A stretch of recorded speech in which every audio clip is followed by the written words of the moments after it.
kenapa Sakiko membubarkan band Crysic? Ya, di video kali ini gue ingin membahas kenapa Sakiko membubarkan band yang sudah dia rintis, yang sudah dia buat dari awal. Padahal sepertinya mereka terlihat baik-baik saja sebelumnya. Apa yang terjadi kepada Sakiko ini? Ya, kita kembali flashback ke episode 1. Kita diperlihatkan pada scene awal kalau Sakiko sepertinya sedang terburu-buru menuju tempat latihan. Para anggota band lainnya menunggu Sakiko, dan tiba-tiba Sakiko datang sambil mengatakan kalau dia ingin keluar dari band tersebut. Di sini Sakiko tidak ingin membicarakan masalahnya kepada yang lain, dan katanya itu adalah masalah pribadi. Ini adalah kata kuncinya kalau menurut gua. Dan ya, lalu kita beralih ke episode 3, yaitu episode flashback pembentukan band Crysic. Di sini kita diceritakan masa lalu Tomori yang sangat suka menyendiri. Sekalinya dapat teman, karena kebiasaannya mengumpulkan barang aneh malah dijauhin sama yang lain. Itulah kenapa Tomori sangat takut untuk berteman. Lalu kita diperlihatkan Tomori ketika SMP. Karena bajunya berwarna hijau, ini adalah baju yang sama ketika band Crysic bubar. Jadi mereka bubar pas SMP. Akhirnya Tomori bertemu dengan Sakiko karena dikira ingin bundir. Kemudian Tomori mengajak Sakiko ke rumahnya karena kakinya Sakiko itu lecet. Dan ternyata selera mereka berdua itu sama. Ketika diperhatikan, baju seragam yang dipakai Sakiko adalah baju yang sama seperti yang dipakai anggota Morphonica. Dan Sakiko ini adalah anak dari konglomerat karena rumahnya yang besar kalau menurut gua, ya kan. Tiba-tiba Sakiko mengajak Tomori buat masuk ke bandnya dengan teman-temannya dari SMP Morphonica, yaitu Soyo dan Mutsumi. Dan kalau dilihat dari dasi yang ada di bajunya, mereka ini masih SMP. Karena dasi SMA itu agak panjang dan yang dipakai Sakiko, Soyo, dan Mutsumi itu lebih pendek daripada yang dipakai oleh anak-anak SMA. Di sini akhirnya mereka bertemu dengan Taki, yang gua kurang tahu itu dari sekolah mana, ya kan. Tapi kayaknya SMP juga. Karena SMA Taki itu ada SMA yang sama seperti anggota Popin Party. Akhirnya mereka jadi satu band. Awalnya berjalan baik-baik saja, tapi setelah konser pertama mereka, masalah mulai muncul. Tiba-tiba muka Sakiko ini kayak pucat, gelisah sambil melihat ke HP-nya.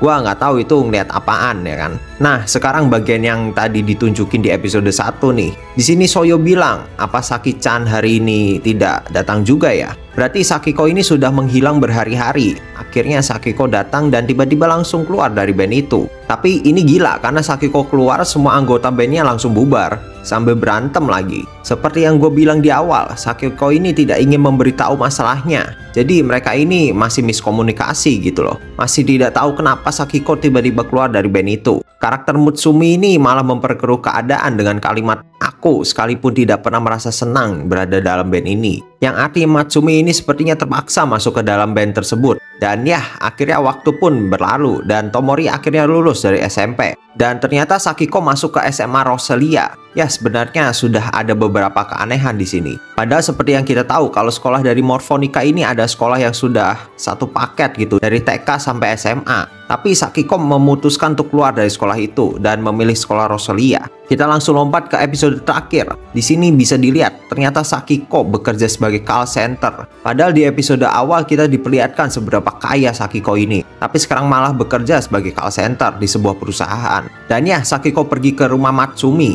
Di sini Sakiko menawarkan Matsumi untuk bergabung membuat band sekali lagi. Dan Matsumi langsung menerimanya. Di sini Matsumi bilang ke Sakiko, soalnya Saki terlihat seperti akan hancur. Apa maksud dari kalimat itu? Ekspresi Sakiko tiba-tiba terlihat marah setelah Matsumi mengatakan kalimat itu dan membalasnya. Enak saja bilang seperti itu. Kamu tidak usah merasa prihatin. Diriku yang lemah itu sudah lama mati. Ya, ekspresi Matsumi sepertinya masih menunjukkan kekhawatirannya tentang Sakiko. Dan drama pertunjukan pun dimulai. Gue sedikit mencari tahu tentang Masquerade, yang ternyata itu adalah festival topeng yang ada di Italia. Dan biasanya pengguna topeng ini bertujuan untuk menyembunyikan identitas dan status sosial pemakainya. Setelah pertunjukan selesai, Sakiko langsung pulang ke rumahnya. Dan ternyata dia tidak tinggal di rumah yang mewah sebelumnya, dan malah downgrade ke rumah yang lebih kecil. Dan di adegan terakhir Sakiko ngomong sambil masuk ke rumahnya, "Aku pulang, ayah sialan." Ya, rumahnya dipenuhi dengan bir, kaleng, dan alkohol. Sepertinya bapaknya Sakiko ini agak stres ya. Ya, sekarang gue ingin menyimpulkan sesuai urutan cerita awal Sakiko. Ya, sesuai informasi sebelumnya, Sakiko merupakan anak dari keluarga konglomerat dan bersekolah di sekolah elit Morphonica.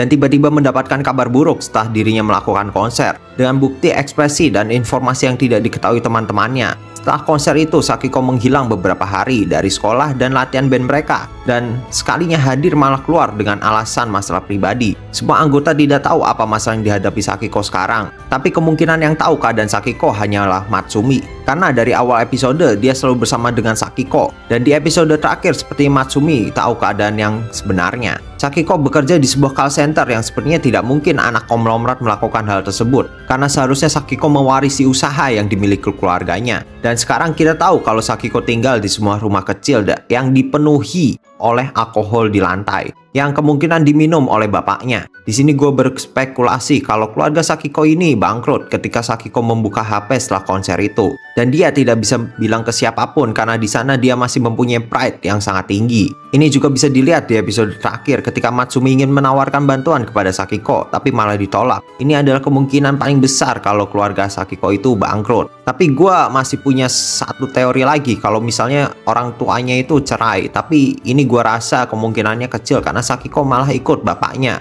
Atau ibunya tiba-tiba diada dan semua hak atas harta itu diambil alih saudaranya, mungkin saja ya kan. Ya, masih banyak kemungkinan di luar sana, tapi menurut gue setelah gue menelusuri gerak-gerik Sakiko, kemungkinan terbesar adalah bangkrut. Kira-kira kalian punya teori yang lain? Coba deh komen di bawah. Dan ya, kalau kalian suka dengan video seperti ini, kalian bisa follow dan like video ini. Dan sampai berjumpa di video-video selanjutnya. Bye! Yo!